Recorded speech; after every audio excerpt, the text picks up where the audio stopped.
सैयद मुजतबा खामनाई ਨੂੰ ईरान ਦਾ ਨਵਾਂ supreme leader ਮੁੰਤਖਬ ਕਰ ਲਿਆ ਗਿਆ ਹੈ। ਉਹ ਸ਼ਹੀਦ ਆਇਤੁੱਲਾ ਖਾਮਨਾਈ ਦੇ ਸਾਹਿਬਜ਼ਾਦੇ ਨੇ। ईरानी ਸਰਕਾਰੀ ਮੀਡੀਆ ਦੇ ਮੁਤਾਬਿਕ ਮਜਲਿਸ ਖਬਰਗਾਨ ਨੇ ਵੋਟਿੰਗ ਦੇ ਜ਼ਰੀਏ ਉਹਨਾਂ ਦੇ ਨਾਂ ਦੀ ਮਨਜ਼ੂਰੀ ਦਿੱਤੀ ਹੈ, ਜਿੱਥੇ ਉਹਨਾਂ ਨੂੰ ਭਾਰੀ ਅਕਸਰੀਅਤ ਹਾਸਿਲ ਹੋਈ ਹੈ। ਰਿਪੋਰਟਾਂ ਇਹ ਦੱਸ ਰਹੀਆਂ ਨੇ ਕਿ ਸੈयद ਮੁਜਤਬਾ ਖਾਮਨਾਈ ईरान ਦੇ ਤੀਜੇ ਸੁਪਰੀਮ ਲੀਡਰ ਹੋਣਗੇ। ਮਜਲਿਸ ਖਬਰਗਾਨ ਦੇ ਅਰਕਾਨ ਦਾ ਕਹਿਣਾ ਹੈ ਕਿ ਮੁਲਕ ਵਿੱਚ ਕਿਆਦਤ ਦੇ ਖਲਾ ਤੋਂ ਬਚਣ ਲਈ ਅਸੀਂ ਫੌਰਨ ਜਿਹੜਾ ਹੈ ਨਵਾਂ ਰਹਿਬਰ ਮੁੰਤਖਬ ਕੀਤਾ ਹੈ ਔਰ ਇਹ ਅਮਲ ਜਿਹੜਾ ਹੈ ਉਹ ਮੁਕੰਮਲ ਕਰ ਲਿਆ ਗਿਆ। ईरानी ਸਰਕਾਰੀ ਮੀਡੀਆ ਦੇ ਮੁਤਾਬਿਕ ਮਜਲਿਸ ਖਬਰਗਾਨ ਦੇ ਇਜਲਾਸ ਵਿੱਚ ਕੌਮੀ ਇਤਿਹਾਦ ਤੇ ਇਸਤਹਿਕਾਮ ਉੱਤੇ ਵੀ ਜ਼ੋਰ ਦਿੱਤਾ ਗਿਆ ਹੈ। ਇਜਲਾਸ ਵਿੱਚ ਸ਼ਰੀਕ ਅਰਕਾਨ ਨੇ ਆਵਾਮ ਨੂੰ ਅਪੀਲ ਕੀਤੀ ਹੈ ਕਿ ਉਹ ਨਵੇਂ ਸੁਪਰੀਮ ਲੀਡਰ ਦੀ ਕਿਆਦਤ ਉੱਤੇ ਇਤਮਾਦ ਦਾ ਇਜ਼ਹਾਰ ਕਰਨ ਤੇ ਮੁਲਕ ਵਿੱਚ ਇਤਿਹਾਦ ਤੇ ਯਕਜਹਿਤੀ ਬਰਕਰਾਰ ਰੱਖਣ। ਔਰ ਅੱਜ ईरान ਦੇ ਵਿੱਚ ਬਾਕਾਇਦਾ ਤੌਰ ਤੇ ਲੋਕ ਜਿਹੜੇ ਬਾਹਰ ਆਏ ਔਰ ਉਹਨਾਂ ਨੇ ਬਈਅਤ ਦਾ ਸਿਲਸਿਲਾ ਜਿਹੜਾ ਹੈ ਉਹ ਜਾਰੀ ਹੋ ਗਿਆ ਹੈ। ਦੂਜੇ ਪਾਸੇ ਅਮਰੀਕਾ ਦੇ ਸਦਰ ਡੋਨਲਡ ਟਰੰਪ ਨੇ ईरान ਦੇ ਨਵੇਂ ਸੁਪਰੀਮ ਲੀਡਰ ਮੁਜਤਬਾ ਖਾਮਨਾਈ ਦੀ ਨਾਮਜ਼ਦਗੀ ਉੱਤੇ ਬਰਾਹ ਰਾਸਤ ਤਬਸਰਾ ਕਰਨ ਤੋਂ ਗੁਰੇਜ਼ ਕੀਤਾ ਹੈ। ਇਸਰਾਈਲੀ ਅਖਬਾਰ ਨੂੰ ਦਿੱਤੇ ਗਏ ਇੱਕ ਇੰਟਰਵਿਊ ਵਿੱਚ ਸਦਰ ਟਰੰਪ ਨੇ ਇਸ ਮਾਮਲੇ ਉੱਤੇ ਮੁਖਤਸਰ ਰੱਦ ਅਮਲ ਦਿੰਦੇ ਹੋਏ ਕਿਹਾ ਕਿ ਵੇਖਾਂਗੇ ਅੱਗੇ ਕੀ ਹੁੰਦਾ ਹੈ। ਉਹਨਾਂ ਨੇ ਮਜ਼ੀਦ ਆਖਿਆ ਕਿ ईरान ਨਾਲ ਜਾਰੀ ਜੰਗ ਨੂੰ ਖਤਮ ਕਰਨ ਬਾਰੇ ਫੈਸਲਾ ਜਿਹੜਾ ਹੈ ਉਹ ਇਸਰਾਈਲੀ ਵਜ਼ੀਰ ਆਜ਼ਮ ਬੈਨਯਾਮਿਨ ਨੇਤਨਯਾਹੂ ਨਾਲ ਇਤਫਾਕ ਰਾਏ ਨਾਲ ਕੀਤਾ ਜਾਵੇਗਾ। ਟਰੰਪ ਦੇ ਮੁਤਾਬਿਕ ਇਸ ਮਾਮਲੇ ਉੱਤੇ ਉਹਨਾਂ ਦੀ ਜਿਹੜਾ ਹੈ ਉਹ ਨੇਤਨਯਾਹੂ ਨਾਲ ਗੱਲਬਾਤ ਹੋ ਚੁੱਕੀ ਹੈ ਤੇ ਮੁਨਾਸਿਬ ਵਕਤ ਉੱਤੇ ਫੈਸਲਾ ਕਰ ਲਿਆ ਜਾਵੇਗਾ। ਦੂਜੇ ਪਾਸੇ ਅਗਰ ਵੇਖਿਆ ਜਾਵੇ ਤਾਂ ਟਰੰਪ ਦੇ ਜਿਹੜੇ ਕਰੀਬੀ ਦੋਸਤ ਨੇ ਅਮਰੀਕੀ ਸੈਨੇਟਰ ਲਿੰਜ਼ੇ ਗ੍ਰੈਹਮ, ਉਹਨਾਂ ਦਾ ਕਹਿਣਾ ਹੈ ਕਿ ਮੁਜਤਬਾ ਖਾਮਨਾਈ ਨੂੰ ਸਖਤ ਪੈਗਾਮ ਦਿੰਦੇ ਹੋਏ ਅਸੀਂ ਇਹ ਕਹਿੰਦੇ ਹਾਂ ਕਿ ਉਹਨਾਂ ਦਾ ਅੰਜਾਮ ਵੀ ਉਹੀ ਹੋਏਗਾ ਜਿਹੜਾ ਉਹਨਾਂ ਦੇ ਵਾਲਿਦ ਦਾ ਹੋਇਆ ਹੈ। ਇਹ ਕਸ਼ੀਦਗੀ ਜਿਹੜੀ ਚੱਲ ਰਹੀ ਹੈ ਇਹਨੂੰ ਤਕਰੀਬਨ 10 ਦਿਨ ਹੋ ਚੁੱਕੇ ਨੇ ਔਰ ईरानी ਪਾਸਦਾਰਾਨ ਇਨਕਲਾਬ ਨੇ ਐਲਾਨ ਕੀਤਾ ਹੈ ਕਿ ਉਹਨਾਂ ਨੇ ਆਪਰੇਸ਼ਨ ਵਾਦਾ ਸਾਦਿਕ 4 ਦਾ 30ਵਾਂ ਜਿਹੜਾ ਹੈ ਮਰਲਾ ਸ਼ੁਰੂ ਕਰ ਦਿੱਤਾ ਹੈ, ਜਿਸ ਦੇ ਦੌਰਾਨ ਖਿੱਤੇ ਵਿੱਚ ਮੌਜੂਦ ਅਮਰੀਕੀ ਫੌਜੀ ਅੱਡਿਆਂ ਉੱਤੇ ਇਸਰਾਈਲੀ ਅਹਦਾਫ ਨੂੰ ਜਿਹੜਾ ਹੈ ਉਹ ਮਿਜ਼ਾਈਲ ਤੇ ਡਰੋਨਸ ਦੇ ਜ਼ਰੀਏ ਨਿਸ਼ਾਨਾ ਬਣਾਇਆ ਗਿਆ ਹੈ। ਪਾਸਦਾਰਾਨ ਇਨਕਲਾਬ ਦੇ ਸ਼ੋਬਾ ਤਾਲੁਕਾਤ ਤੇ ਆਮਾ ਵੱਲੋਂ ਜਿਹੜਾ ਬਿਆਨ ਜਾਰੀ ਕੀਤਾ ਗਿਆ ਉਹਦੇ ਵਿੱਚ ਦੱਸਿਆ ਗਿਆ ਕਿ ਇਹ ਕਾਰਵਾਈ ਰਮਜ਼ਾਨੁਲ ਮੁਬਾਰਕ ਦੇ 19ਵੇਂ ਦਿਨ ਦੇ ਮੌਕੇ ਤੇ ਕੀਤੀ ਗਈ ਹੈ ਤੇ ਇਸ ਨੂੰ ਇਮਾਮ ਅਲੀ ਦੇ ਨਾਂ ਨਾਲ ਜਿਹੜਾ ਹੈ ਕੋਡ ਨਾਂ ਜਿਹੜਾ ਇਹਨਾਂ ਦਾ ਇਮਾਮ ਅਲੀ ਰੱਖਿਆ ਗਿਆ, ਮਨਸੂਬ ਕੀਤਾ ਗਿਆ। ਬਿਆਨ ਵਿੱਚ ਇਹ ਵੀ ਆਖਿਆ ਗਿਆ ਕਿ ਇਹ ਹਮਲੇ ईरान ਦੇ ਨਵੇਂ ਸੁਪਰੀਮ ਲੀਡਰ ਦੀ ਜਿਹੜਾ ਇੰਤਖਾਬ ਕੀਤਾ ਗਿਆ ਉਹਦੇ ਨਾਲ ਹੀ ਜਾਰੀ ਕੀਤੇ ਗਏ ਨੇ। ਗੈਰ ਮੁਲਕੀ ਖਬਰਸਾਂ ਇਦਾਰਿਆਂ ਦੇ ਮੁਤਾਬਿਕ ਹਮਲਿਆਂ ਦੇ ਦੌਰਾਨ ਤਲ ਅਬੀਬ, ਹੈਫਾ ਤੇ ਜਿਹੜੇ ਬਾਕੀ ਇਲਾਕੇ ਨੇ ਉਹਨਾਂ ਵਿੱਚ ਏਅਰ ਰੈੱਡ ਸਾਇਰਨ ਵੀ ਵਜਾਏ ਗਏ ਨੇ ਤੇ ਦਿਫਾਈ ਨਿਜ਼ਾਮ ਨੂੰ ਤੇ ਮਿਜ਼ਾਈਲ ਨੂੰ ਫਿਜ਼ਾਈ 'ਚ ਰੋਕਣ ਦੀ ਕੋਸ਼ਿਸ਼ ਵੀ ਦਿਫਾਈ ਨਿਜ਼ਾਮ ਨੇ ਕੀਤੀ ਹੈ। ਜ਼ਰਾਏ ਵੀ ਦੱਸ ਰਹੇ ਨੇ ਕਿ ਇੱਕ ਮਿਜ਼ਾਈਲ ਦੇ ਟੁਕੜੇ ਇੱਕ ਰਿਹਾਇਸ਼ੀ ਇਮਾਰਤ ਉੱਤੇ ਵੀ ਡੱਠੇ ਨੇ, ਜਿਸ ਨਾਲ ਸ਼ਦੀਦ ਨੁਕਸਾਨ ਹੋਇਆ ਤੇ ਕਈ ਲੋਕ ਜ਼ਖਮੀ ਹੋਏ ਨੇ। ईरानी ਹਮਲਿਆਂ ਦੇ ਨਤੀਜੇ 'ਚ ਇਸਰਾਈਲ ਦੇ ਦਾਰੁਲ ਹਕੂਮਤ ਤਲ ਅਬੀਬ ਵਿੱਚ ਕਈ ਇਮਾਰਤਾਂ ਨੂੰ ਨੁਕਸਾਨ ਪਹੁੰਚਿਆ, ਜਦੋਂ ਕਿ ਸ਼ਹਿਰ ਵਿੱਚ ਮੁਖਤਲਿਫ ਜਿਹੜਾ ਹਿੱਸਿਆਂ 'ਚ ਧਮਾਕਿਆਂ ਦੀਆਂ ਆਵਾਜ਼ਾਂ ਵੀ ਸੁਣੇ ਗਏ ਨੇ। ਤਲ ਅਬੀਬ ਤੇ ਮਕਬੂਜ਼ਾ ਬੈਤੁਲ ਮੁਕੱਦਸ ਤੇ ਆਸਮਾਨ ਉੱਤੇ ਮਿਜ਼ਾਈਲ ਉੱਡਣ ਦੇ ਵੀ ਇਤਲਾਤ ਜਿਹੜਾ ਹੈ ਉਹ ਸਾਹਮਣੇ ਆ ਰਹੇ ਨੇ।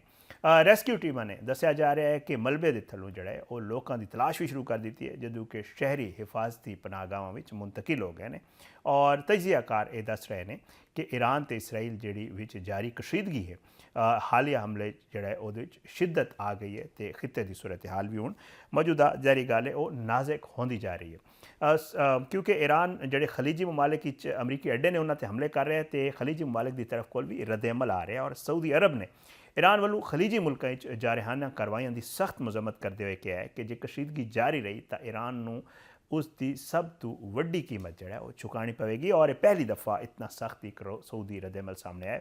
ਸਾਊਦੀ ਵਜ਼ਾਰਤ ਖਾਰਜਾ ਨੇ ਅੱਜ ਇੱਕ ਜਿਹੜਾ ਬਿਆਨ ਜਾਰੀ ਕੀਤਾ ਹੈ ਉਹਦੇ ਵਿੱਚ ईरान ਵੱਲੋਂ ਸਾਊਦੀ ਅਰਬ ਤੇ ਹੋਰ ਖਲੀਜੀ ਮੁਲਕਾਂ ਉੱਤੇ ਹੁੰਦੇ ਹਮਲਿਆਂ ਨੂੰ ਮੁਸਤਰਦ ਕਰਦੇ ਹੋਏ ਆਖਿਆ ਗਿਆ ਕਿ ਹਮਲੇ ਕਿਸੇ ਵੀ ਸੂਰਤ ਕਾਬਿਲ ਕਬੂਲ ਨਹੀਂ ਔਰ ਬਿਆਨ ਵਿੱਚ ਆਖਿਆ ਗਿਆ ਹੈ ਕਿ ਸਾਊਦੀ ਅਰਬ ਆਪਣੇ ਜਿਹੜਾ ਹੈ ਉਹ ਆਵਾਮ ਆਪਣੀ ਸਰਜ਼ਮੀਨ ਤੇ ਖੁਦ ਮੁਖਤਾਰੀ ਦੀ ਹਿਫਾਜ਼ਤ ਲਈ ਜ਼ਰੂਰੀ ਕਦਮ ਜਿਹੜਾ ਹੈ ਉਹ ਜ਼ਰੂਰ ਉਠਾਵੇਗਾ ਔਰ ਸਾਊਦੀ ਵਜ਼ਾਰਤ ਖਾਰਜਾ ਨੇ ਏਅਰਪੋਰਟਾਂ ਤੇ ਤੇਲ ਦੀਆਂ ਜਿਹੜੀਆਂ ਤਨਸੀਬਾਂ ਉੱਤੇ ਹਮਲਿਆਂ ਦੀ ਮੁਜ਼ੰਮਤ ਕੀਤੀ ਹੈ ਔਰ ਉਹਨਾਂ ਨੂੰ ਬੈਨ ਅਲ-ਅਕਵਾਮੀ ਕਵਾਨੀਨ ਦੀ ਖੁੱਲੀ ਖਿਲਾਫ ਵਰਜ਼ੀ ਕਰਾਰ ਦਿੱਤਾ ਹੈ। ਸਾਊਦੀ ਅਰਬ ਨੇ ईरान ਦੇ ਇਸ ਦਾਅਵੇ ਨੂੰ ਵੀ ਮੁਸਤਰਦ ਕੀਤਾ ਹੈ ਕਿ ਸਾਊਦੀ ਲੜਾਕਾ ਤਿਆਰੇ ਤੇ ਈਂਧਨ ਬਣਾਉਣ ਵਾਲੇ ਜਿਹੜੇ ਤਿਆਰੇ ਨੇ ਉਹ ईरान ਦੇ ਖਿਲਾਫ ਹਮਲਿਆਂ 'ਚ ਇਸਤੇਮਾਲ ਹੋ ਰਹੇ ਨੇ। ਬਿਆਨ ਵਿੱਚ ਦੱਸਿਆ ਗਿਆ ਹੈ ਕਿ ਇਹ ਤਿਆਰੇ ਸਿਰਫ ਸਾਊਦੀ ਅਰਬ ਤੇ ਖਲੀਜੀ ਮੁਲਕਾਂ ਦੀ ਫਿਜ਼ਾਈ ਹਦੂਦ ਦੀ ਨਿਗਰਾਨੀ ਲਈ ਨੇ ਤੇ ईरानी ਮਿਜ਼ਾਈਲ ਤੇ ਡਰੋਨਸ ਨੂੰ ਹਿਫਾਜ਼ਤ ਲਈ ਇਹ ਗਸ਼ਤ ਕਰ ਰਹੇ ਨੇ ਕਿ ਉਸ ਤੋਂ ਬਚਾਇਆ ਜਾ ਸਕੇ ਸਾਊਦੀ ਆਵਾਮ ਨੂੰ। ਔਰ ਬਿਆਨ ਵਿੱਚ ਇਹ ਵੀ ਆਖਿਆ ਗਿਆ ਕਿ ईरान ਦੇ ਹਮਲੇ ਜਾਰੀ ਰਹੇ ਤਾਂ ਇਸ ਦੇ ਨਤੀਜੇ 'ਚ ईरान ਨੂੰ ਸਫਾਰਤੀ, ਇਕਤਸਾਦੀ ਤੇ ਸਟ੍ਰੈਟੇਜਿਕ ਸਤਹ ਉੱਤੇ ਸਭ ਤੋਂ ਵੱਡਾ ਜਿਹੜਾ ਹੈ ਉਹ ਨੁਕਸਾਨ ਬਰਦਾਸ਼ਤ ਕਰਨਾ ਪਵੇਗਾ। ਅਮਰੀਕੀ ਸਦਰ ਡੋਨਲਡ ਟਰੰਪ ਨੇ ਇਹ ਵਾਜ਼ੇ ਕੀਤਾ ਹੈ ਕਿ ਜੀ ਅਸੀਂ ਈਰਾਨ ਵਿੱਚ ਇਹ ਜਿਹਾ ਸਦਰ ਲਿਆਉਣਾ ਚਾਹੁੰਦੇ ਹਾਂ ਜੋ ਮੁਲਕ ਨੂੰ ਜੰਗ ਵਾਲੇ ਪਾਸੇ ਨਾ ਲੈ ਜਾਵੇ। ਮੀਡੀਆ ਨਾਲ ਗੱਲ ਕਰਦੇ ਉਹਨਾਂ ਇਹ ਕਿਹਾ ਕਿ ਜੰਗ ਤੋਂ ਬਾਅਦ ਈਰਾਨ ਦਾ ਨਕਸ਼ਾ ਜਿਹੜਾ ਹੈ ਉਹ ਤਬਦੀਲ ਹੋਏਗਾ ਔਰ ਪਹਿਲੇ ਜਿਹਾ ਨਹੀਂ ਰਹੇਗਾ। ਉਹਨਾਂ ਇਹ ਵੀ ਆਖਿਆ ਕਿ ਅਮਰੀਕਾ ਈਰਾਨ ਨਾਲ ਕਿਸੇ ਸਮਝੌਤੇ ਜਾਂ ਸੈਟਲਮੈਂਟ ਦੀ ਤਲਾਸ਼ ਵਿੱਚ ਨਹੀਂ। ਉਹਨਾਂ ਦਾਅਵਾ ਕੀਤਾ ਕਿ ਉਹ ਨਹੀਂ ਚਾਹੁੰਦੇ ਕਿ ਜਿਹੜਾ ਹੈ ਕੁਰਦ ਫੋਰਸਿਸ ਈਰਾਨ ਵਿੱਚ ਦਾਖਲ ਹੋਣ। ਅਮਰੀਕੀ ਸਦਰ ਨੇ ਇੱਕ ਸਵਾਲ ਦੇ ਜਵਾਬ ਵਿੱਚ ਇਹ ਵੀ ਕਿਹਾ ਕਿ ਰੂਸ ਵੱਲੋਂ ਈਰਾਨ ਦੀ ਮਦਦ ਦੇ ਕੋਈ ਸਬੂਤ ਸਾਨੂੰ ਨਹੀਂ ਮਿਲੇ। ਸਦਰ ਟਰੰਪ ਨੇ ਈਰਾਨ ਵਿੱਚ ਜਿਹੜਾ ਐਲੀਮੈਂਟਰੀ ਸਕੂਲ ਬੱਚਿਆਂ ਦੇ ਸਕੂਲ ਦੇ ਉੱਤੇ ਜਿਹੜਾ ਹਮਲਾ ਹੋਇਆ ਸੀ ਉਹਦੇ ਸਵਾਲ ਦਾ ਜਵਾਬ ਦਿੰਦੇ ਹੋਏ ਕਿਹਾ ਕਿ ਜੀ ਸਕੂਲ ਉੱਤੇ ਹਮਲਾ ਤਾਂ ਈਰਾਨ ਨੇ ਖੁਦ ਕੀਤਾ ਸੀ ਔਰ ਇਹਦਾ ਹਮਲੇ ਦਾ ਜ਼ਿੰਮੇਦਾਰ ਵੀ ਉਹਨਾਂ ਨੇ ਈਰਾਨ ਨੂੰ ਹੀ ਠਹਿਰਾ ਦਿੱਤਾ। ਔਰ ਈਰਾਨ ਦੇ ਦਾਰੁਲ ਹੁਕੂਮਤ ਤਹਿਰਾਨ ਤੇ ਇਸ ਦੇ ਗਿਰਦਨਵਾਜ ਤੁਹਾਨੂੰ ਪਤਾ ਹੈ ਕਿ ਜਿਹੜਾ ਹਮਲਾ ਕੀਤਾ ਗਿਆ ਸੀ ਇਸਰਾਈਲ ਤੇ ਅਮਰੀਕਾ ਦੀ ਤਰਫੋਂ ਉਹਦੇ ਵਿੱਚ ਜਿਹੜਾ ਹੈ ਫਿਜ਼ਾਈ ਹਮਲੇ ਤੋਂ ਬਾਅਦ ਸੂਰਤ ਹਾਲ ਇੰਤਹਾਈ ਤਸ਼ਵੀਸ਼ਨਾਕ ਹੋ ਗਈ ਹੈ ਔਰ ਹਫਤੇ ਦੇ ਰਾਤ ਹੋਣ ਵਾਲੀ ਜਿਹੜੀ ਸ਼ਦੀਦ ਬੰਬਾਰੀ ਹੈ ਉਹਦੇ ਨਤੀਜੇ ਤੇਲ ਦੀਆਂ ਤਨਸੀਬਾਂ ਉੱਤੇ ਉੱਠਣ ਵਾਲੇ ਜਿਹੜੇ ਧੂਏ ਨੇ ਉਹਦੇ ਗਹਿਰੇ ਕਾਲੇ ਬਾਦਲ ਜਿਹੜਾ ਪੂਰੇ ਸ਼ਹਿਰ ਵਿੱਚ ਉਹਨਾਂ ਨੂੰ ਆਪਣੀ ਸ਼ਹਿਰ ਨੂੰ ਆਪਣੀ ਲਪੇਟ ਵਿੱਚ ਲਿਆ ਉਹਨਾਂ, ਜਿਸ ਦੀ ਵਜ੍ਹਾ ਤੋਂ ਜਿਹੜਾ ਹੈ ਤਹਿਰਾਨ ਦੇ ਆਸਮਾਨ ਉੱਤੇ ਜਿਹੜਾ ਹੈ ਉਹ ਹੱਦ ਨਿਗਾਹ ਜਿਹੜਾ ਹੈ ਉਹ ਵੀ ਸਿਫਰ ਹੋ ਗਈ। ਲਾਈਟਸ ਜਿਹੜਾ ਹੈ ਉਹ ਆਨ ਕਰ ਦਿੱਤੇ ਗਏ ਗੱਡੀਆਂ ਦੇ ਔਰ ਕਿਹਾ ਜਾ ਰਿਹਾ ਕਿ ਜਿਹੜਾ ਬੈਨ ਅਲ-ਅਕਵਾਮੀ ਮੀਡੀਆ ਇਹ ਰਿਪੋਰਟ ਕਰ ਰਿਹਾ ਹੈ ਕਿ ਤਹਿਰਾਨ ਵਿੱਚ ਹੋਣ ਵਾਲੀ ਬਾਰਿਸ਼ ਦਾ ਪਾਣੀ ਕਾਲਾ ਤੇ ਚਿਕਨਾਈ ਵਾਲਾ ਹੋ ਗਿਆ, ਯਾਨੀ ਉਹਦੇ ਵਿੱਚ ਆਇਲ ਦੀ ਮਿਕਸ ਹੋ ਗਿਆ। ਈਰਾਨੀ ਹਿਲਾਲ ਅਹਿਮਰ ਨੇ ਸ਼ਹਿਰੀਆਂ ਨੂੰ ਖਬਰਦਾਰ ਕੀਤਾ ਹੈ ਕਿ ਫਜ਼ਾ ਵਿੱਚ ਮੌਜੂਦ ਹਾਈਡਰੋਕਾਰਬਨ, ਸਲਫਰ ਤੇ ਨਾਈਟ੍ਰੋਜਨ ਆਕਸਾਈਡ ਦੀ ਜਿਹੜਾ ਉਹ ਮੌਜੂਦਗੀ ਦੀ ਵਜ੍ਹਾ ਤੋਂ ਇਹ ਤੇਜ਼ਾਬੀ ਬਾਰਿਸ਼ ਇੰਤਹਾਈ ਖਤਰਨਾਕ ਹੈ ਤੇ ਬਾਰਿਸ਼ ਨਾਲ ਜਿਹੜਾ ਹੈ ਉਹ ਜਿਲਦ ਦੇ ਜਲਨ ਤੇ ਫੇਫੜਾਂ ਨੂੰ ਜਿਹੜਾ ਹੈ ਉਹ ਸ਼ਦੀਦ ਨੁਕਸਾਨ ਪਹੁੰਚ ਸਕਦਾ ਹੈ। ਔਰ ਹੁਕਾਮ ਨੇ ਸ਼ਹਿਰੀਆਂ ਨੂੰ ਸਾਂਸ ਦੀਆਂ ਬਿਮਾਰੀਆਂ ਤੇ ਤਿੱਬੀ ਪੇਚੀਦਗੀਆਂ ਤੋਂ ਬਚਣ ਲਈ ਘਰਾਂ ਦੇ ਅੰਦਰ ਰਹਿਣ ਦੀ ਜਿਹੜਾ ਹੈ ਉਹ ਹਿਦਾਇਤ ਕੀਤੀ ਹੈ। ਈਰਾਨੀ ਵਜ਼ਾਰਤ ਖਾਰਜਾ ਨੇ ਹੰਗਾਮੀ ਬਿਆਨ ਵਿੱਚ ਦੱਸਿਆ ਕਿ ਇਸਰਾਈਲ ਨੇ ਦਾਨਿਸਤਾ ਤੌਰ ਉੱਤੇ ਸਿਵਿਲੀਅਨ ਤੇ ਸੰਤੀ ਤਨਸੀਬਾਂ ਖਾਸ ਤੌਰ ਉੱਤੇ ਸ਼ਹਿਰਾਂ ਦੇ ਆਇਲ ਡਿਪੂ ਨੂੰ ਨਿਸ਼ਾਨਾ ਬਣਾਇਆ ਔਰ ਵਜ਼ਾਰਤ ਦਾ ਕਹਿਣਾ ਹੈ ਕਿ ਜ਼ਹਿਰੀਲੀ ਫਜ਼ਾ ਤੇ ਫਜ਼ਾਈ ਆਲੂਦਗੀ ਦੀ ਵਜ੍ਹਾ ਤੋਂ ਲੱਖਾਂ ਸ਼ਹਿਰਾਂ ਦੀਆਂ ਲੱਖਾਂ ਜਿਹੜੇ ਸ਼ਹਿਰੀ ਨੇ ਉਹਨਾਂ ਦੀ ਜ਼ਿੰਦਗੀ ਨੂੰ ਖਤਰਾ ਜਿਹੜਾ ਹੈ ਉਹ ਲਾਹਕ ਹੋ ਗਿਆ ਔਰ ਇਹ ਮਾਹੌਲਿਆਤੀ ਅਲਮੀਆ ਇਹਨੂੰ ਕਿਹਾ ਜਾ ਰਿਹਾ। ਈਰਾਨ ਅਮਰੀਕਾ ਕਸ਼ੀਦਗੀ ਤੇ ਖਿੱਤੇ ਦੀ ਬਦਲਦੀ ਜਿਹੜੀ ਸੂਰਤ ਹਾਲ ਹੈ ਉਹਦੇ 'ਤੇ ਗੱਲ ਕਰਨ ਵਾਸਤੇ ਮੇਰੇ ਨਾਲ ਮਾਹਿਰ ਬੈਨ ਅਲ-ਅਕਵਾਮੀ ਅਮੂਰ ਡਾਕਟਰ ਹਾਮਿਦ ਅਲ-ਮਸ਼ਰਕੀ ਸਾਹਿਬ ਮੌਜੂਦ ਨੇ। ਉਹਨਾਂ ਤੋਂ ਪੁੱਛਾਂਗੇ ਕਿ ਇਹ ਜਿਹੜਾ ਮਾਮਲਾ ਹੈ ਕਿਹੜੇ ਪਾਸੇ ਜਾਂਦਾ ਹੋਇਆ ਨਜ਼ਰ ਆ ਰਿਹਾ। ਬਹੁਤ ਬਹੁਤ ਸ਼ੁਕਰੀਆ ਡਾਕਟਰ ਸਾਹਿਬ ਤੁਸੀਂ ਪ੍ਰੋਗਰਾਮ ਵਿੱਚ ਸ਼ਿਰਕਤ ਕੀਤੀ। ਤਾਂ ਸਭ ਤੋਂ ਪਹਿਲਾਂ ਤਾਂ ਬੜੀ ਰੀਸੈਂਟ ਡਿਵੈਲਪਮੈਂਟ ਹੈ ਕਿ ਜਿਹੜਾ ਹੈ ਉਹ ਨਏ ਖਮਨਾਈ ਸਾਹਿਬ ਦੀ ਜਗ੍ਹਾ ਦੇ ਉੱਤੇ ਉਹਨਾਂ ਦੇ ਬੇਟੇ ਨੂੰ ਜਿਹੜਾ ਹੈ ਉਹ ਮੁੰਤਖਬ ਕਰ ਲਿੱਤਾ ਗਿਆ ਹੈ। ਤੇ ਇਹ ਦੱਸੋ ਕਿ ਇਹ ਜਿਹੜੀ ਇੱਕ ਤਬਦੀਲੀ ਹੈ ਇਹਦਾ ਤੁਸੀਂ ਕਿ ਅੱਗੇ ਆਉਣ ਵਾਲੇ ਦਿਨਾਂ ਦੇ ਵਿੱਚ ਤੁਹਾਨੂੰ ਕੀ ਨਜ਼ਰ ਆ ਰਿਹਾ ਹੈ ਕਿ ਫਰਕ ਪਵੇਗਾ ਇਹ ਜਿਹੜੀ ਤਬਦੀਲੀ ਇਹਦੇ ਨਾਲ? ਦੇਖੋ ਜੀ, ਇਹ ਬੜੀ ਅਹਿਮ ਤਬਦੀਲੀ ਹੈ ਤੇ ਇਹਦੇ ਨਾਲ ਈਰਾਨ ਦੇ ਵੱਲੋਂ ਇੱਕ ਬੜਾ ਕਲੀਅਰ ਮੈਸੇਜ ਚਲਾ ਗਿਆ ਹੈ ਕਿ ਉਹ ਹਰ ਹਾਲਤ ਵਿੱਚ ਉਹ ਪਾਲਿਸੀਆਂ ਔਰ ਉਹ ਮਾਮਲਾਤ ਜਾਰੀ ਰਹਿਣ ਦੇ ਜੋ ਖਾਮਨਾਈ ਸਾਹਿਬ ਦੇ ਵਕਤ ਸਨ। ਔਰ ਸਭ ਤੋਂ ਵੱਡੀ ਗੱਲ ਹੈ ਕਿ ਜਿਹੜਾ ਅਮਰੀਕਾ ਜਿਹੜਾ ਗੱਲਾਂ ਕਰ ਰਿਹਾ ਸੀ ਕਿ ਉਹ ਕੋਈ ਆਪਣੀ ਮਰਜ਼ੀ ਦਾ ਬੰਦਾ ਲਿਆਉਣਾ ਚਾਹੁੰਦਾ ਹੈ ਜਾਂ ਉਹ ਚਾਹੁੰਦਾ ਹੈ ਜੀ ਕਿ ਕੋਈ ਹਕੂਮਤ ਬਦਲੀ ਜਾਏ ਜਾਂ ਕੋਈ ਨਿਜ਼ਾਮ ਨੂੰ ਮਜ਼ੀਦ ਕਮਜ਼ੋਰ ਕੀਤਾ ਜਾਏ ਈਰਾਨ ਦੇ ਵਿੱਚ, ਤੇ ਉਹਦੇ ਵਿੱਚ ਅਮਰੀਕਾ ਨੂੰ ਭਰਪੂਰ ਨਾਕਾਮੀ ਹੋਈ ਹੈ। ਔਰ ਮੁਸ਼ਤਬਾ ਖਾਮਨਾਈ ਦੇ ਆਉਣ ਦੇ ਨਾਲ ਹੀ ਤੁਸੀਂ ਦੇਖਿਆ ਹੋਏਗਾ ਕਿ ਉਹਨਾਂ ਨੇ ਭਰਪੂਰ ਅਟੈਕ ਕੀਤੇ ਨੇ ਕੱਲ ਦੀ ਰਾਤ ਦੇ ਵਿੱਚ ਸਾਰੇ ਇਸਰਾਈਲ ਦੇ ਵਿੱਚ ਔਰ ਉਹਨਾਂ ਨੂੰ ਫਿਰ ਇੱਕ ਵਾਰੀ ਚੌਖਾ ਨੁਕਸਾਨ ਪਹੁੰਚਾਇਆ। ਬੁਨਿਆਦੀ ਗੱਲ ਇਹੋ ਹੀ ਰਹਿ ਜਾਂਦੀ ਹੈ ਕਿ ਈਰਾਨ ਜਿਹੜਾ ਹੈ ਉਹ ਹਰ ਹਾਲਤ ਵਿੱਚ ਉਹਨਾਂ ਜਿਹੜੀ ਕੌਮ ਹੈ ਉਹ ਮਜ਼ੀਦ ਇਕੱਠੀ ਹੋ ਗਈ। ਉਹਨਾਂ ਵਿੱਚ ਜਿਹੜੇ ਇਖਤਲਾਫਾਤ ਸਨ, ਜਿਹੜੇ ਮਾਮਲਾਤ ਥੋੜੇ ਖਰਾਬ ਹੋਏ ਸਨ, ਜਿਹਦੇ ਵਿੱਚ ਇਸਰਾਈਲੀ ਫੈਕਟਰ ਔਰ ਦੂਸਰੇ ਫੈਕਟਰਸ ਨੇ ਮਿਲ ਕੇ ਜਿਹੜੀ ਉੱਥੇ ਬੜੀ ਬਦਅਮਨੀ ਫੈਲਾਈ ਸੀ, ਮੈਂ ਸਮਝਦਾ ਵਾਂ ਕਿ ਮਾਮਲਾ ਜਿਹੜਾ ਹੈ ਉਹਨਾਂ ਦੇ ਹੱਥੋਂ ਨਿਕਲ ਗਿਆ ਹੈ। ਈਰਾਨ ਜਿਹੜਾ ਹੈ ਉਹ ਭਰਪੂਰ ਮੈਂ ਸਮਝਦਾ ਕਿ ਕਾਰਵਾਈ ਵੀ ਕਰੇਗਾ, ਭਰਪੂਰ ਮੁਜ਼ਾਹਮਤ ਕਰੇਗਾ ਔਰ ਈਰਾਨ ਦੀ ਜਿਹੜੀ ਭਰਪੂਰ ਮੁਜ਼ਾਹਮਤ ਹੈ ਉਹ ਮਜ਼ੀਦ ਵੱਧਦੀ ਨਜ਼ਰ ਆ ਰਹੀ ਹੈ। ਔਰ ਅੱਲਾ ਨਾ ਕਰੇ ਖਿੱਤੇ ਦੇ ਵਿੱਚ ਜਿਹੜੀ ਸੂਰਤ ਹਾਲ ਹੈ ਉਹ ਦਿਨ ਬ ਦਿਨ ਵਿਗੜ ਰਹੀ ਹੈ। ਤੁਸੀਂ ਦੇਖੋ ਅਬਨਾਏ ਹਰਮਜ਼ ਵਿੱਚ ਉਹਨਾਂ ਨੇ ਤੇਲ ਦੀ ਸਪਲਾਈ ਬੰਦ ਕੀਤੀ ਹੈ ਖਾਸ ਤਰੀ ਮੁਲਕਾਂ ਵਾਸਤੇ। ਦੂਸਰੇ ਪਾਸੇ ਉਹ ਉਹਨਾਂ ਨੇ ਹੁਣ ਖਾਮਨਾਈ ਸਾਹਿਬ ਦਾ ਤੇ ਜਿਹੜੇ ਇਹਨਾਂ ਦੇ ਬੇਟੇ ਮੁਸ਼ਤਬਾ ਖਾਮਨਾਈ ਨੇ ਇਹਨਾਂ ਦਾ ਜਿਸ ਤਰ੍ਹਾਂ ਪਾਸਦਾਰਾਂ ਨੇ ਇਨਕਲਾਬ ਦੇ ਨਾਲ ਸੁਪਰੀਮ ਕੌਂਸਲ ਦੇ ਵਿੱਚ ਜਿਹੜਾ ਇਹਨਾਂ ਦਾ ਅਸਲ ਰਸੂਖ ਹੈ ਉਹ ਬੜਾ ਬਹੁਤ ਮੁਕੰਮਲ ਔਰ ਬੜਾ ਵਾਜ਼ੇ ਕੰਟਰੋਲ ਦੇ ਨਾਲ ਹੈ। ਮੈਂ ਸਮਝਦਾ ਵਾਂ ਕਿ ਹੁਣ ਜਦੋਂ ਲੀਡਰਸ਼ਿਪ ਆ ਜਾਂਦੀ ਹੈ ਤੇ ਫਿਰ ਮਾਮਲਾਤ ਮਜ਼ੀਦ ਕਲੈਰਿਟੀ ਦੇ ਨਾਲ ਅੱਗੇ ਵਧਦੇ ਨੇ। ਔਰ ਇਹੋ ਹੀ ਸੂਰਤ ਹਾਲ ਹੈ ਫਿਲਹਾਲ ਈਰਾਨ ਦੇ ਵਿੱਚ ਇਹ ਕਿ ਮਾਮਲਾਤ ਜਿਹੜੇ ਨੇ ਉਹ ਬੜੇ ਹੱਦ ਤੱਕ ਈਰਾਨ ਦੀ ਆਵਾਮ ਤੇ ਸੁਪਰੀਮ ਕੌਂਸਲ, ਪਾਸਦਾਰਾਂ ਨੇ ਇਨਕਲਾਬ ਔਰ ਜਿਹੜੀ ਫੌਜ ਹੈ ਉਹ ਸਾਰੇ ਇੱਕ ਇਕੱਠ ਦੇ ਨਾਲ ਦੁਸ਼ਮਣ ਦਾ ਮੁਕਾਬਲਾ ਕਰ ਰਹੇ ਨੇ ਔਰ ਦੁਸ਼ਮਣ ਨੂੰ ਬਹੁਤ ਨੁਕਸਾਨ ਪਹੁੰਚਾ ਰਹੇ ਨੇ। ਅੱਛਾ ਡਾਕਟਰ ਸਾਹਿਬ, ਜਿਹੜੀ ਖਿੱਤੇ ਦੀ ਸੂਰਤ ਹਾਲ ਹੈ ਸਪੈਸ਼ਲੀ ਅਗਰ ਮੈਂ ਖਲੀਜੀ ਮਮਾਲਿਕ ਦੀ ਗੱਲ ਕਰਾਂ, ਈਰਾਨ ਦੀ ਤਰਫੋਂ ਜਿਹੜਾ ਹੈ ਉਹ ਹਮਲੇ ਕੀਤੇ ਗਏ, ਫਿਰ ਇੱਕ ਮਾਫੀ ਜਿਹੜਾ ਹੈ ਸਦਰ ਸਾਹਿਬ ਜਿਹੜੇ ਨੇ ਈਰਾਨ ਦੇ ਉਹਨਾਂ ਦੀ ਤਰਫ ਕੋਲ, ਫਿਰ ਉਹਦੇ ਬਾਅਦ ਖਲੀਜੀ ਮਮਾਲਿਕ ਦੇ ਰੱਦ ਅਮਲ ਆ ਰਹੇ ਹੈ। ਸਊਦੀਆ ਦਾ ਅੱਜ ਸਟੇਟਮੈਂਟ ਹੈ ਕਿ ਜੀ ਸਖਤ ਰੱਦ ਅਮਲ ਦਿੱਤਾ ਔਰ ਕਹਿੰਦੇ ਨੇ ਕਿ ਜੀ ਬਿਹਤਰ ਹੈ ਕਿ ਈਰਾਨ ਜਿਹੜਾ ਹੈ ਉਹ ਆਪਣੀ ਜਿਹੜੀ ਪਾਲਿਸੀ ਉਹਦੇ 'ਤੇ ਨਜ਼ਰਸਾਨੀ ਕਰੇ, ਨਹੀਂ ਤੇ ਅਸੀਂ ਰੱਦ ਅਮਲ ਦੇਵਾਂਗੇ। ਤੇ ਕੀ ਨਜ਼ਰ ਆ ਰਿਹਾ ਖੁਦਾ ਨ ਖਾਸਤਾ ਜਿਹੜੀ ਇੱਕ ਕੋਸ਼ਿਸ਼ ਕਹੀ ਜਾ ਰਹੀ ਹੈ ਕਿ ਇਸਰਾਈਲ ਅਮਰੀਕਾ ਦੀ ਕੋਸ਼ਿਸ਼ ਹੈ ਕਿ ਜਿਹੜੇ ਮੁਸਲਿਮ ਮਮਾਲਿਕ ਨੇ ਆਪਸ ਵਿੱਚ ਲੜ ਪੈਣ, ਇਹਨਾਂ ਦੇ ਆਪਸ ਵਿੱਚ ਮਾਮਲਾਤ ਖਰਾਬ ਹੋਣ।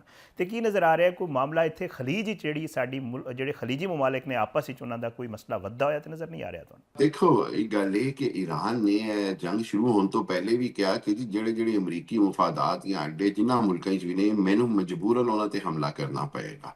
ਠੀਕ ਔਰ ਉਹਨੇ ਇਹੋ ਹੀ ਕੀਤਾ। ਉਸ ਤੋਂ ਬਾਅਦ ਵਿੱਚ ਜਿਹੜਾ ਕਹਿੰਦਾ ਹੈ ਕਿ ਜਿਹੜਾ ਦੂਜਾ ਕੰਮ ਖਰਾਬ ਕੀਤਾ ਉਹ ਇਸਰਾਈਲ ਨੇ ਕਿ ਉਹਨੇ ਆਪ ਡਾਇਰੈਕਟ ਮਿਜ਼ਾਈਲ ਅਰਾਮਕੋ ਤੇ ਦੂਸਰੀਆਂ ਬਹਿਰੀਨ ਦੀ ਆਇਲ ਰਿਫਾਈਨਰੀ ਤੇ ਸੁੱਟੇ, ਤੇ ਇਲਜ਼ਾਮ ਜੀ ਜਿਹੜਾ ਹੈ ਉਹ ਈਰਾਨ ਤੇ ਲਾ ਦਿੱਤਾ। ਈਰਾਨ ਨੇ ਫੌਰਨ ਉਹਨੂੰ ਠੀਕ ਡਿਨਾਈ ਵੀ ਕੀਤਾ ਔਰ ਨਾਲ ਦੱਸਿਆ ਕਿ ਜੀ ਮੈਂ ਨਹੀਂ ਕਰ ਰਿਹਾ। ਔਰ ਉਹਨਾਂ ਨੇ ਉਸ ਤੋਂ ਬਾਅਦ ਸੈਟਲਾਈਟ ਦੇ ਜ਼ਰੀਏ ਸਾਬਤ ਹੋਇਆ ਕਿ ਉਹ ਮਿਜ਼ਾਈਲ ਜਿਹੜੇ ਨੇ ਉਹ ਕਿੱਥੋਂ ਹੋਰੋਂ ਆਏ ਨੇ। ਅੱਛਾ, ਇਹਦੇ ਬਾਅਦ ਮੁਸਲਿਮ ਮਮਾਲਿਕ ਦੇ ਵਾਸਤੇ ਮੇਰਾ ਖਿਆਲ ਹੈ ਕਿ ਅੰਡਰਸਟੈਂਡ ਕਰਨਾ ਬੜਾ ਆਸਾਨ ਹੈ ਕਿ ਕੋਈ ਦੂਜਾ ਦੁਸ਼ਮਣ ਹੈ ਜਿਹੜਾ ਚਾਹੁੰਦਾ ਹੈ ਕਿ ਹਰ ਹਾਲਤ ਵਿੱਚ ਆਪਸ ਵਿੱਚ ਮੁਸਲਮਾਨ ਲੜ ਪੈਣ। ਅੱਲਾਹ ਕਰੇ ਮੈਂ ਐਸਾ ਇਹ ਹੋ ਜਾਏ। ਸਮਝਦਾ ਵਾਂ ਕਿ ਦੋਵੇਂ ਧਿਰਾਂ ਨੂੰ ਇਸ ਮਾਮਲੇ 'ਚ ਹੋਸ਼ਮੰਦੀ ਨਾਲ ਕੰਮ ਲੈਣਾ ਚਾਹੀਦਾ ਹੈ ਔਰ ਬੜਾ ਕੈਲਕੂਲੇਟਿਡ ਔਰ ਸੈਂਸਿਬਲ ਡਿਸੀਜਨਸ ਲੈਣੇ ਚਾਹੀਦੇ ਨੇ। ਮੇਰਾ ਖਿਆਲ ਹੈ ਕਿ ਹੁਣ ਤੁਸੀਂ ਦੇਖੋ ਕਿ ਕੱਲ ਦੇ ਵਿੱਚ ਅਮਰੀਕੀ ਕੌਂਸਲ ਖਾਨੇ ਜਿਹੜੇ ਨੇ ਸਾਊਦੀਆ ਵਿੱਚ, ਉਹਨਾਂ ਦਾ ਸਾਰਾ ਅਮਲਾ ਕੱਢ ਲਿੱਤਾ ਜਾ ਰਿਹਾ ਹੈ ਔਰ ਕਹਿ ਦਿੱਤਾ ਜੀ ਗਿਆ ਜੀ ਕਿ ਅਸੀਂ ਇੱਕ ਤਰ੍ਹਾਂ ਅਮਰੀਕੀ ਜਿੰਨੇ ਵੀ ਨੇ ਉਹ ਸਾਊਦੀਆ ਤੋਂ ਨਿਕਲਣੇ ਸ਼ੁਰੂ ਹੋ ਗਏ ਨੇ।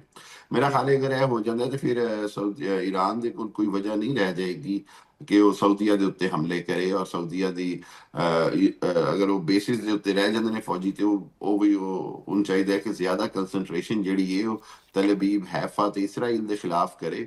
ਔਰ ਜਿਹੜਾ ਕੋਈ ਇਹੋ ਜਿਹਾ ਹਮਲਾ ਹੈ ਉਹ ਬੜਾ ਕੈਲਕੂਲੇਟਿਡ ਅਗਰ ਹੈਗਾ ਹੈ ਤੇ ਉਹਦੇ ਵਿੱਚ ਸਾਊਦੀ ਅਰਬ ਨੂੰ ਥੋੜਾ ਜਿਹਾ ਤਹਮਲ ਵੀ ਦਿਖਾਣਾ ਪਏਗਾ। ਮੇਰਾ ਖਿਆਲ ਹੈ ਕਿ ਪਾਕਿਸਤਾਨ ਦਾ ਰੋਲ ਬੜਾ ਅਹਿਮ ਹੈ। ਬੈਕ ਚੈਨਲ ਡਿਪਲੋਮੇਸੀ ਤੇ ਪਾਕਿਸਤਾਨ ਆਪਣਾ ਕੰਮ ਕਰ ਰਿਹਾ ਹੈ। ਔਰ ਅਗਰ ਹਾਲੇ ਤੱਕ ਮੈਂ ਸਮਝਦਾ ਕਿ ਕੋਈ ਬਹੁਤ ਅੱਲਾਹ ਨਾ ਕਰੇ ਕੋਈ ਇਖਤਲਾਫ ਪੈਦਾ ਨਹੀਂ ਹੋਇਆ ਸਾਊਦੀ ਅਰਬ ਤੇ ਈਰਾਨ ਦੇ ਵਿੱਚ, ਜਾਂ ਕੋਈ ਜੰਗ ਦੀ ਸੂਰਤ-ਹਾਲ ਨਹੀਂ ਬਣ ਰਹੀ, ਤੇ ਇਹਦੇ ਵਿੱਚ ਪਾਕਿਸਤਾਨ ਦਾ ਬੜਾ ਵੱਡਾ ਕਿਰਦਾਰ ਹੈ ਔਰ ਉਸੇ ਵਜ੍ਹਾ ਨਾਲ ਇਹ ਕੰਮ ਉਸ ਪਾਸੇ ਨਹੀਂ ਜਾ ਰਿਹਾ। ਦੁਆ ਵੀ ਸਾਡੀ ਹੈ, ਕੋਸ਼ਿਸ਼ ਵੀ ਇਹੀ ਹੋਣੀ ਚਾਹੀਦੀ ਹੈ ਪਾਕਿਸਤਾਨ ਦੀ ਵੀ ਤੇ ਦੂਜੇ ਦੋਸਤ ਹਮਸਾਇਆ ਮੁਲਕਾਂ ਦੀ ਵੀ, ਕਿ ਕਿਸੇ ਵੀ ਹਾਲਤ ਵਿੱਚ ਆਪਸ ਵਿੱਚ ਜੰਗ ਨਾ ਹੋਵੇ, ਬਲਕਿ ਇਸਰਾਈਲ ਨੂੰ ਟਾਰਗੇਟ ਕੀਤਾ ਜਾਏ, ਈਰਾਨ ਨੂੰ ਟਾਰਗੇਟ ਕੀਤਾ ਜਾਏ ਔਰ ਅਮਰੀਕਾ ਨੂੰ ਟਾਰਗੇਟ ਕੀਤਾ ਜਾਏ। ਔਰ ਜਿਹੜਾ ਮਾਮਲਾ ਹੈ ਉਹਨੂੰ ਇਸਰਾਈਲ ਅਮਰੀਕਾ ਜੰਗ ਦੀ ਸੂਰਤ-ਹਾਲ ਵਿੱਚ ਰੱਖਿਆ ਜਾਏ, ਨਾ ਕਿ ਇਹਦੇ ਵਿੱਚ ਦੂਜੇ ਮੁਲਕਾਂ ਨੂੰ ਵਾੜਿਆ ਜਾਏ ਜਾਂ ਘਸੀਟਿਆ ਜਾਏ। ਡਾਕਟਰ ਸਾਹਿਬ, ਆਪੂ ਤੁਸੀਂ ਜ਼ਿਕਰ ਕਰ ਗਏ ਹੋ, ਮੈਂ ਇਹ ਪੁੱਛਣਾ ਚਾਹ ਰਿਹਾ ਸੀ ਕਿ ਵੇਖੋ ਸਾਡਾ ਇੱਕ ਡਿਫੈਂਸ ਐਗਰੀਮੈਂਟ ਹੈ ਔਰ ਉਹਦੇ ਉੱਤੇ ਤੁਹਾਨੂੰ ਪਤਾ ਹੈ ਕਿ ਸਾਡੇ ਫੀਲਡ ਮਾਰਸ਼ਲ ਸਾਹਿਬ ਦੀ ਇੱਕ ਮੁਲਾਕਾਤ ਵੀ ਹੋਈ ਹੈ ਗੁਜ਼ਸ਼ਤਾ ਰੋਜ਼। ਇਹ ਦੱਸੋ ਕਿ ਸਾਊਦੀਆ ਤੇ ਈਰਾਨ ਦਾ ਆਪਸ ਵਿੱਚ ਮਾਮਲਾ ਖਰਾਬ ਹੋ ਰਿਹਾ ਹੈ, ਸਾਡਾ ਜਿਹੜਾ ਡਿਫੈਂਸ ਐਗਰੀਮੈਂਟ ਹੈ, ਔਰ ਅਸੀਂ ਵਾਰੀ ਕਹਿ ਵੀ ਰਹੇ ਹਾਂ ਕਿ ਜੀ ਈਰਾਨ ਨੂੰ ਅਸੀਂ ਰਿਕੁਐਸਟ ਵੀ ਕਰ ਰਹੇ ਹਾਂ ਔਰ ਈਰਾਨ ਨਾਲ ਗੱਲਬਾਤ ਵੀ ਹੋ ਰਹੀ ਹੈ ਕਿ ਜੀ ਉਹ ਨਪਾਤੁੱਲਾ ਅੰਦਾਜ਼ ਅਪਣਾਵੇ। ਤੇ ਇਹ ਪਾਕਿਸਤਾਨ ਵਾਸਤੇ ਕੀ ਨਜ਼ਰ ਆ ਰਿਹਾ ਹੈ ਕਿ ਇਹ ਬੈਲੈਂਸ ਕਰਨਾ, ਕਿਉਂਕਿ ਸਾਊਦੀਆ ਨਾਲ ਹੀ ਤਾਲੁਕਾਤ ਨੇ, ਈਰਾਨ ਵੀ ਬਾਰਡਰ ਤੇ ਬਰਾਦਰ ਇਸਲਾਮੀ ਮੁਲਕ ਹੈ, ਉਹਦੇ ਨਾਲ ਵੀ ਸਾਡੇ ਬਿਹਤਰੀਨ ਤਾਲੁਕਾਤ ਨੇ।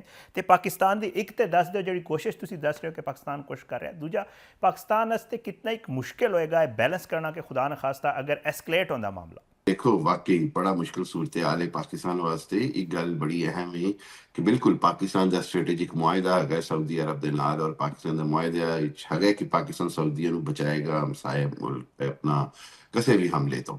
ਲੇਕਿਨ ਜੀ ਦੂਜੇ ਜੀ ਪਾਸੇ ਇਹ ਸਾਨੂੰ ਸਾਰਿਆਂ ਨੂੰ ਪਤਾ ਹੈ ਕਿ ਇਸ ਈਰਾਨ ਅੱਲਾ ਨਾ ਕਰੇ ਅਗਰ ਜੰਗ ਹਾਰ ਜਾਂਦਾ ਹੈ ਔਰ ਈਰਾਨ ਦੇ ਵਿੱਚ ਅਗਰ ਰਜ਼ਾ ਸ਼ਾਹ ਪਹਿਲਵੀ ਜਾਂ ਇਹੋ ਜਿਹੀ ਕੋਈ ਹੁਕੂਮਤ ਆ ਜਾਂਦੀ ਹੈ ਜਿਹੜੀ ਬਿਲਕੁਲ ਇਸਰਾਈਲ ਨਵਾਜ਼ ਹੁਕੂਮਤ ਹੈ, ਅਮਰੀਕਾ ਤੇ ਇਸਰਾਈਲ ਦੇ ਗੱਠਜੋੜ ਦੀ ਹੁਕੂਮਤ ਹੈ, ਤੇ ਇਹਦਾ ਮਤਲਬ ਠੀਕ ਇਹ ਹੋਏਗਾ ਕਿ ਪਾਕਿਸਤਾਨ ਦੇ ਬਾਰਡਰਾਂ ਦੇ ਉੱਤੇ ਯਹੂਦੀ ਔਰ ਇਸਰਾਈਲੀ ਆ ਕੇ ਬੈਠ ਗਏ ਔਰ ਉਹ ਪਾਕਿਸਤਾਨ ਵਾਸਤੇ ਜੀ ਬਿਲकुल है जी। ਨਾਕਾਬਲੇ ਕਬੂਲ, ਨਾਕਾਬਲੇ ਫਹਿਮ ਗੱਲ ਹੈ। ਇਹ ਬੜੀ ਮੁਸ਼ਕਿਲ ਸੂਰਤ-ਹਾਲ ਹੈ। ਤੁਹਾਡੇ ਸਾਹਮਣੇ ਗਜ਼ਵੁਲ ਹੱਕ ਅਸੀਂ ਸ਼ੁਰੂ ਕੀਤਾ ਹੈ ਅਫਗਾਨਿਸਤਾਨ ਵਿੱਚ ਫਿਤਨਾ ਖਵਾਰਿਜ ਔਰ ਫਿਤਨਾ ਹਿੰਦੁਸਤਾਨ ਦੇ ਖਿਲਾਫ। ਮਸ਼ਰਕੀ ਬਾਰਡਰ ਜਿਹੜਾ बिल्कुल ਸਾਡਾ ਉਹ ਇੰਡੀਆ ਨੇ ਇੰਗੇਜ जी ਰੱਖਿਆ ਹੈ, ਅਜ਼ਲੀ ਦੁਸ਼ਮਣ ਹੈ ਸਾਡਾ। ਮਗਰਬੀ ਬਾਰਡਰ ਤੇ ਅਫਗਾਨਿਸਤਾਨ ਹੈ, ਇਧਰ ਨਾਰਥ ਵੈਸਟ ਵਿੱਚ ਈਰਾਨ ਹੈ। ਅਗਰ ਅਸੀਂ ਇਸ ਤਰ੍ਹਾਂ ਇੰਝ ਦੁਸ਼ਮਣਾਂ ਦੇ ਘੇਰੇ ਵਿੱਚ ਰਹਿ ਕੇ ਤੇ ਬੜੀ ਮੁਸ਼ਕਿਲ ਹੋ ਜਾਂਦੀ ਹੈ ਸਾਡੇ ਵਾਸਤੇ। ਸੋ ਮੇਰਾ ਖਿਆਲ ਹੈ ਕਿ ਪਾਕਿਸਤਾਨ ਦੀ ਭਰਪੂਰ ਕੋਸ਼ਿਸ਼ ਹੈ, ਹਰ ਹਾਲਤ ਵਿੱਚ ਕੋਸ਼ਿਸ਼ ਹੈ ਕਿ ਦੋਨਾਂ ਮੁਲਕਾਂ ਦੀ ਆਪਸ ਵਿੱਚ ਜੰਗ ਨਾ ਹੋਵੇ ਔਰ ਪਾਕਿਸਤਾਨ ਇਹਨਾਂ ਦੇ ਵਿੱਚ ਇੱਕ ਤਰ੍ਹਾਂ ਹਰ ਹਾਲਤ ਵਿੱਚ ਜੰਗ ਬੰਦੀ ਕਰਾਏ ਰੱਖੇ। ਇਹਨੂੰ ਪਾਕਿਸਤਾਨ ਆਪਣਾ ਅਸਰ ਰਸੂਖ ਈਰਾਨ ਦੇ ਹਵਾਲੇ ਨਾਲ ਵੀ ਇਸਤੇਮਾਲ ਕਰ ਰਿਹਾ ਔਰ ਮਜ਼ੀਦ ਕਰੇਗਾ ਕਿ ਤੁਸੀਂ ਸਾਊਦੀ ਅਰਬ ਤੇ ਹਮਲੇ ਨਾ ਕਰੋ ਤਾਂ ਕਿ ਪਾਕਿਸਤਾਨ ਦੀ ਪੋਜੀਸ਼ਨ ਮਜ਼ੀਦ ਖਰਾਬ ਨਾ ਹੋਵੇ। ਮੇਰਾ ਖਿਆਲ ਹੈ ਪਾਕਿਸਤਾਨ ਨੂੰ ਇਹਦੇ 'ਚ ਇਨਸ਼ਾਅੱਲਾ ਕਾਮਯਾਬੀ ਮਿਲੇਗੀ ਮੌਜੂਦਾ ਸੂਰਤ-ਏ-ਹਾਲ ਦੇ ਵਿੱਚ। ਚਾਈਨਾ ਦਾ ਵੀ ਕਿਰਦਾਰ ਹੈ, ਬਾਕੀ ਰੂਸ ਦਾ ਵੀ ਕਿਰਦਾਰ ਹੈ, ਤੇ ਪਾਕਿਸਤਾਨ ਨੂੰ ਮੇਰਾ ਖਿਆਲ ਹੈ ਇਹਦੇ ਵਿੱਚ ਜ਼ਰੂਰ ਕਾਮਯਾਬੀ ਮਿਲੇਗੀ ਕਿ ਇਨਸ਼ਾਅੱਲਾ ਨੌਬਤ ਸਾਊਦੀ ਅਰਬ ਤੇ ਈਰਾਨ ਦੀ ਜੰਗ ਨਹੀਂ ਆਏਗੀ।